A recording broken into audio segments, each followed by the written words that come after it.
அஸ்ஸலாமு அலைக்கும். இன்னைக்கு கொஞ்சம் வெயில் ஜாஸ்தியாக இருக்குது ப்ரோ. மனுஷன் நடக்க முடியல. இங்கிட்ட அடித்தா வெயில், இங்கிட்ட அடித்தாலே வெயில். அப்பா ரொம்ப கரைச்சலாக இருக்குது.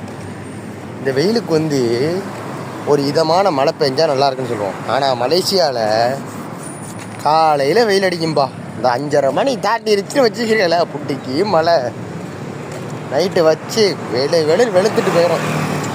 காலையில் திருப்பி வெயில் அடிக்கும்.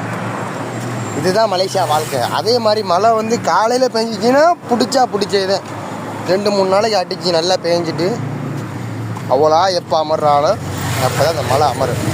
அது வரைக்கும் மழை பெஞ்சிக்கிட்டே தான் இருக்கும். அன்றைக்கெலாம் சரியான மழை, காற்று, அந்த கேட்டெலாம் தூக்கி வீசிடுச்சு ரோட்டில். எல்லாம் சரி பண்ணி தான் எடுத்து போட்டாங்க. நான் இப்போ ஏன்னா இந்த பாதையில் நடந்து போகிற பாதை எனக்கு கடைக்கு. நான் அடுத்த மாதம் வீட்டுக்கு போயிடுவேன். இப்போ நான் ஃப்ளாட்டில் இருக்கேன்டா, எங்கள் மாமா வீட்டுக்கு நான் போயிடுவேன். எதனாலண்டா இங்கே ஃப்ளாட் இந்த வருஷத்தோட இந்த மாதத்தோட